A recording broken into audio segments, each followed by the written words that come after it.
Good afternoon, everyone. Please silence your phones for the duration of the meeting. Welcome to the October 22nd, 2024 meeting of the THS Board of Directors. I'm Michael English, President and Chair of the Board. The meeting is hybrid, so we have members Zooming in. Quorum is physically present at the Hart Administrative Offices at 1201 East 7th Avenue, and the rest is as I said, connected by Zoom.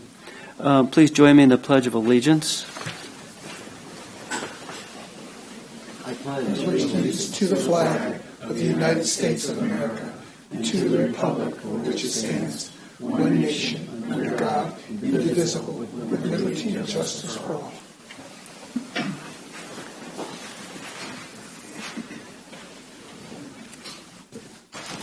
The next item on our agenda is public input. Is there anyone scheduled to speak or would like to speak? Seeing none and seeing a no from Danielle, I will move to the approval of minutes from August 27, 2024. So moved. Second. We have a motion and a second. Any additions, deletions, or corrections? Hearing none, all in favor say aye. Aye. Opposed say nay.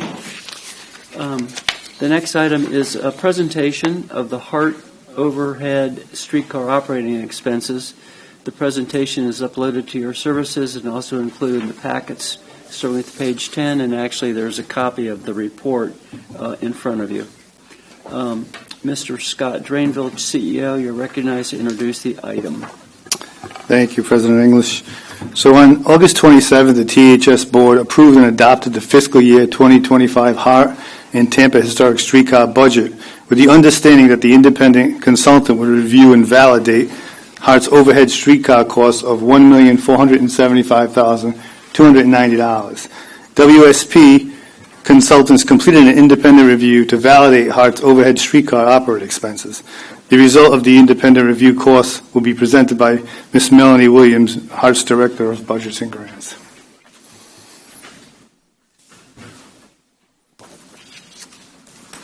Good afternoon, Mr. English. Hello.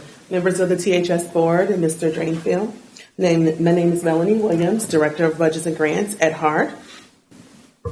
I'm just going to concur what Mr. Drainfield said. On August 27th, Hart presented the fiscal year 2025 THS budget, and included in that budget was the initial cost allocation plan to determine Hart's overhead streetcar operating expenses.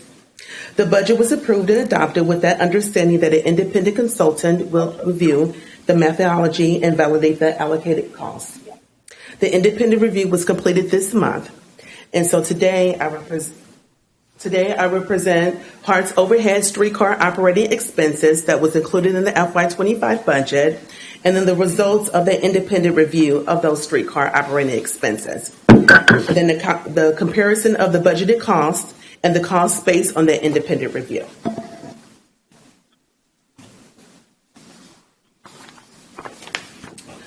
Okay, this slide shows the initial cost allocation plan that was included in the FY25 budget that represented the overhead streetcar operating expenses.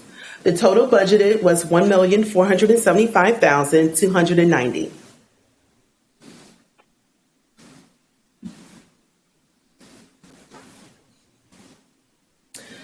This slide shows the results of the independent review of the costs allocated to the streetcar.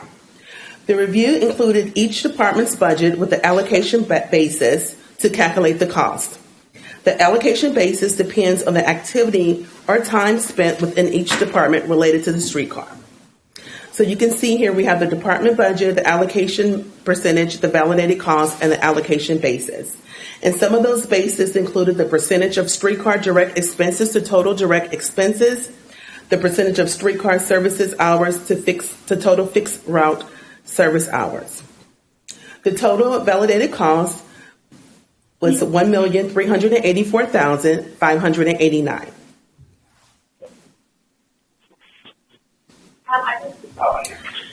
This shows the amount of comparison of the budgeted amount of $1,475,290, and then the results for the validated costs by the independent consultant of $1,384,589. It shows a difference of $90,701. And this concludes my presentation. Any questions? I don't have any questions, Mel. but I'd like to make a comment. Sorry. Ms. Williams, this is phenomenal. Thank you for, sorry. Ms. Williams, thank you for your presentation and the comparison as well. This gives even more confirmation of what we've missed out on in the past. So this really states what the real costs are, including the personnel that manages the streetcar and so forth. So thank you for this, and you guys were spot on. So congratulations, thank you. Gil. Yes, thank you. Thank you for the presentation. It's very good. I'm a little concerned with the misses. I mean, net in net, we're only $90,000 off, but some of them were quite large, some of the variances. Was there assumptions that we made that they differed with? Did we get a chance to discuss the assumptions with the independent review? If it hadn't been for the account supervisors, it could have been a much smaller number. They disagreed with ours. We said 121, and they said 340, 374. I'm just curious as to, were we able to take their results and refine our Hart's internal calculations to come closer, or are we still working on that? Well, what we did was we actually took a deeper dive, looked at the actual costs of the department budget, and really looked at the allocation basis on that. So even though it was variance, but we actually feel comfortable in working with the independent consultant that these numbers were validated. Okay. What did we learn from it? Anything? Were our assumptions wrong? Some of them are quite large. I'm just curious as to. Is there a particular one are you referring to? Operation supervision. We did 122,000, and they allocated 374,000.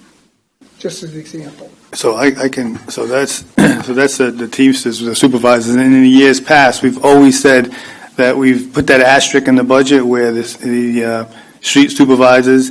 It could be, when we look back, how much time they actually spend, and the streetcar was never really.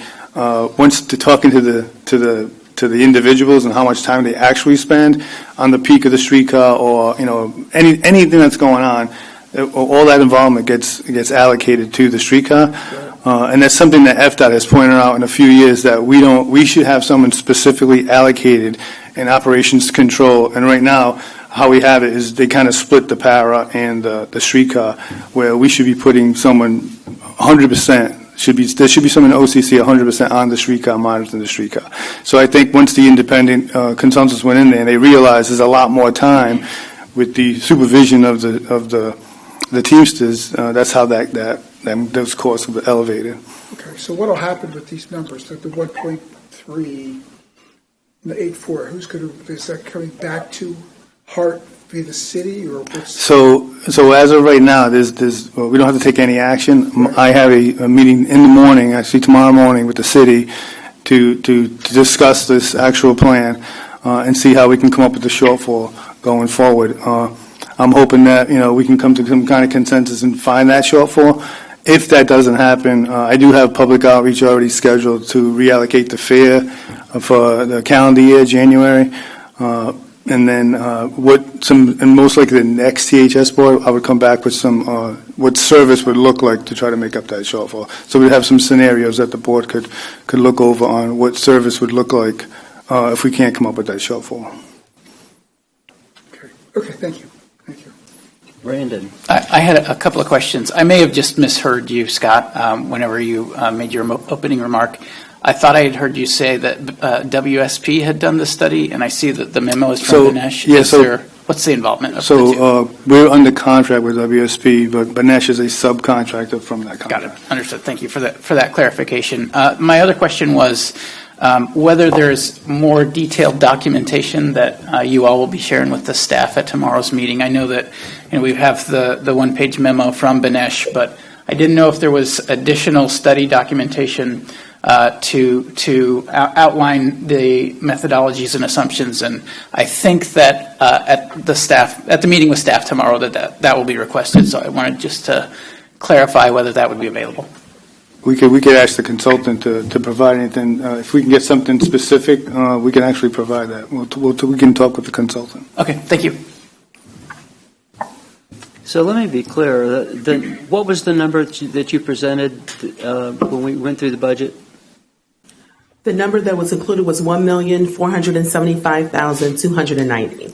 And the number you're suggesting is the same number? $1,384,589. So it's been reduced. 90,000. It's been reduced by how much? 90,701. Okay, thank you. And so it would be that we would start charging fares to recoup that amount? If That the would city be- does not- Well, that's our decision, not yours. So that's two different conversations. This one is strictly for administrative costs. We still have to have the conversation about covering the free fares or not. About what? Speak up. About covering the free fares. That's a separate conversation. So this 1.384 is strictly on administrative, nothing to do with the fare. I understand.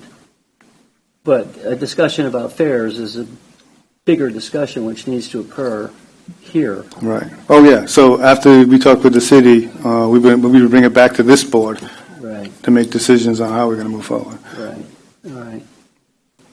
Who are you meeting with tomorrow? I believe it's Vic and his team. Okay. And why isn't, Mr. English, Speak up. why you wouldn't be involved in that conversation? Is that an important Why am I? meeting for you to be involved in? No, I'll talk to Vic later. We can send you an invite. It's up to you. No, that's fine. I have other things to do. I'm committed tomorrow, but yeah, we're definitely going to. I mean, that's a big discussion. It's a big discussion. All right. Yes, Melanie. Thank you. In the past, did we absorb this, the recommendation or the cost, the budgeted cost in the past? Yes, Hart's been absorbing it from probably the day one the streetcar started, and this all came about. We were in a hot board meeting, and one of the board members asked, "What is it costing Hart to run the streetcar?" And there was some really quick conversation that they thought it was cost neutral. So when having to follow up on that, it's not actually cost neutral. Staff puts a lot of time into the streetcar that was always being absorbed by Hart. Thank you. If there are no further questions, thank you for your presentation. Thank you. The next item on our agenda is the Marketing Services Report. Mr. Wazinski.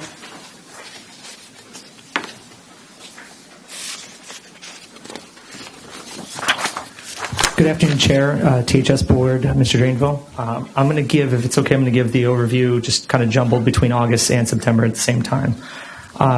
Over the last 2 months, we've done collateral support for a couple of the items I'll list below, but we've launched a streetcar survey, a rider survey, to kind of gauge the pulse of the community in terms of whether it's demographics. We also mentioned reinstating a fare as one of the questions that were asked.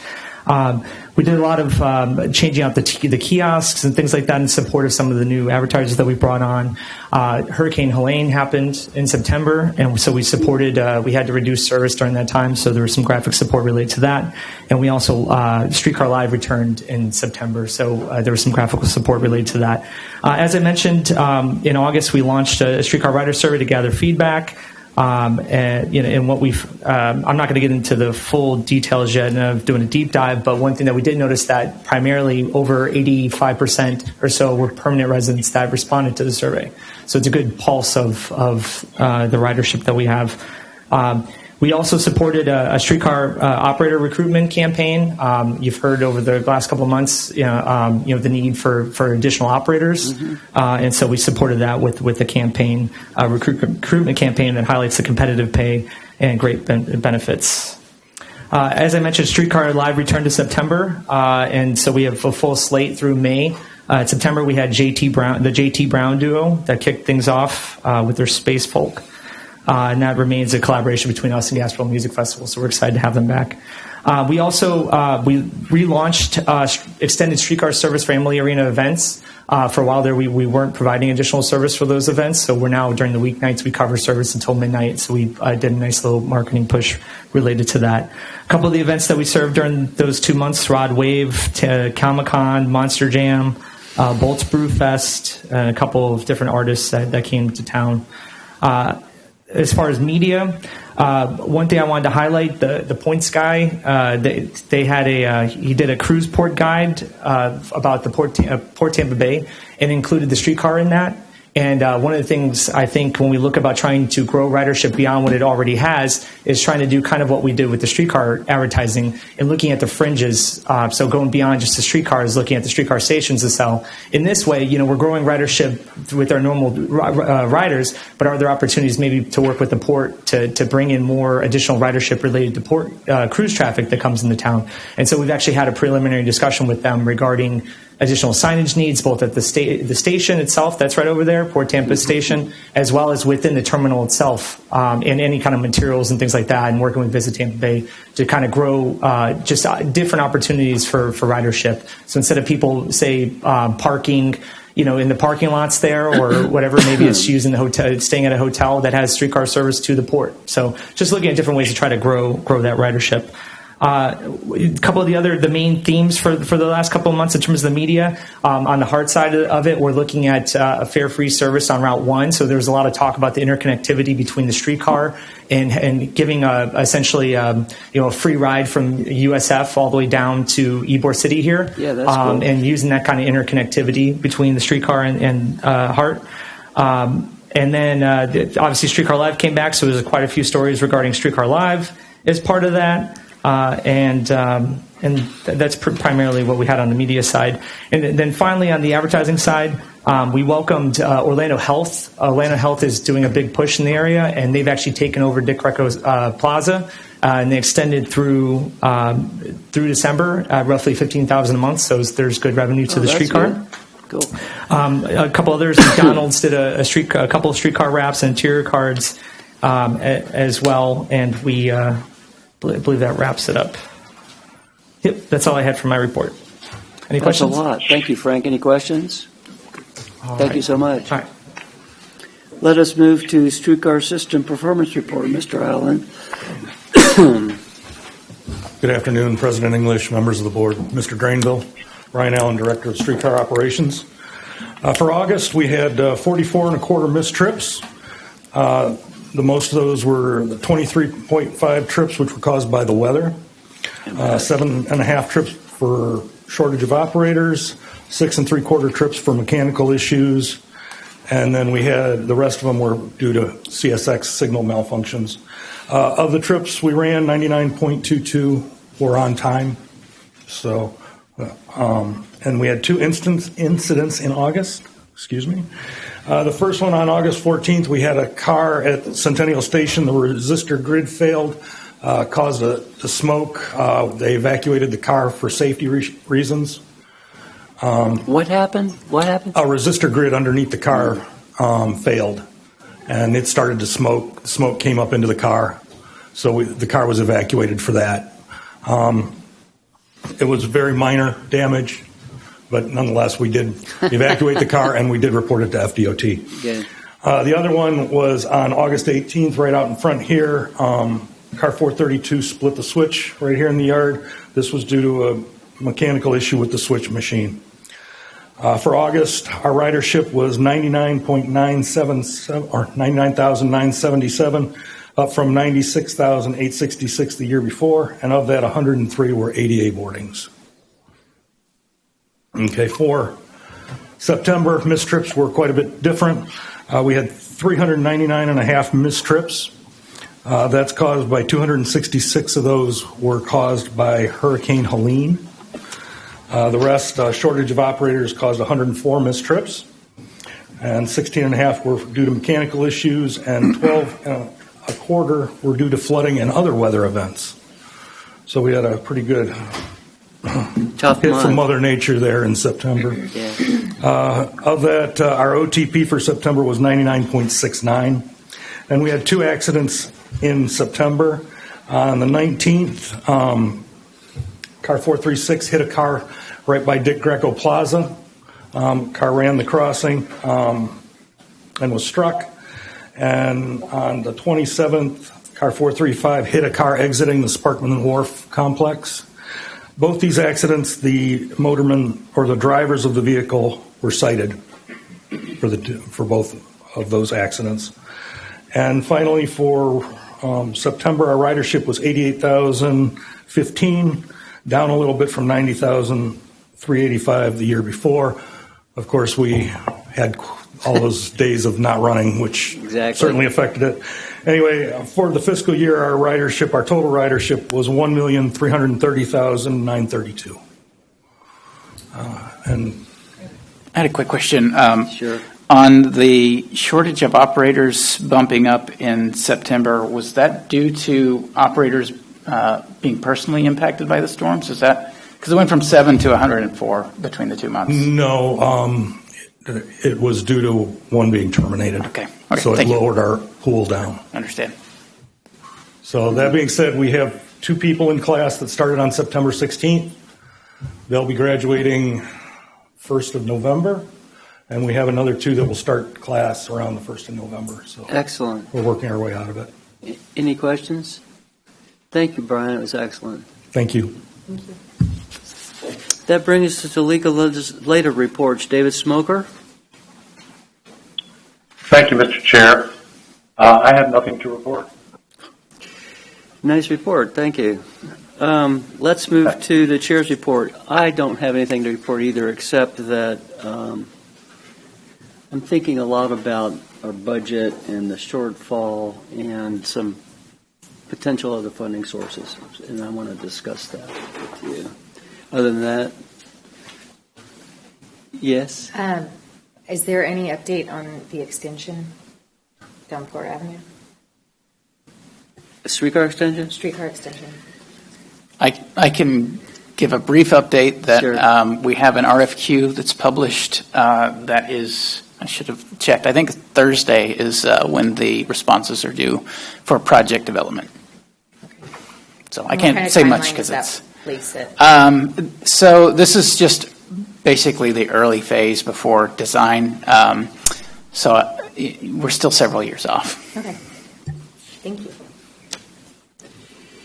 The Transportation Planning Organization has made it one of their priorities in the new Transportation Improvement Plan, I heard yesterday. So, this really just depends upon a local match. I mean, if we had a local match, we'd be blowing and going, and so we'll have to find that money along with a lot of other money, apparently. Okay, thank you. CEO's report, Mr. Drainville. Thank you, President English. And good afternoon. I have a few updates to share today. So first of all, I would like to introduce to the Board of Directors a new hire, Director of Marketing and Communications, Mr. David Patella. David brings a wealth of experience with over 10 years with the Florida Department of Transportation and Communications and 6 years of honorable service in the United States Navy. David is highly skilled in various areas, including media relations, crisis communications, digital audio and video production, website management, social media management, and both internal and external communications. We're excited to have him on board and look forward to working with him. And also, HUD is considering fare changes, including the discontinuing of paper passes, changes in the streetcar fare, and then fare capping adjustments. This transition aims to modernize fare collection, enhance convenience, and improve the rider experience. Flamingo Fares, our smart card and e-fare system, will be the primary method to pay the fare, allowing customers to use reloadable smart card or a mobile app. Flamingo makes it easier to manage accounts, replace lost or stolen cards, ensures riders always get the best price through fare capping, and never paying more than the price of a day or a 31-day pass. HUD staff will be at transit and transfer centers over the next few months to discuss the proposed changes, the reintroduction of fares in the streetcar, and then collect rider feedback. And of course, we would bring that feedback back to this board. So Good. that concludes my report. Thank you so much. Compliance reports are included in Section 10 for your review. Is there any old business to take up? Any new business? Then I declare this meeting adjourned. Thank you all for coming. I appreciate it. and we'll see you next month. Thank you.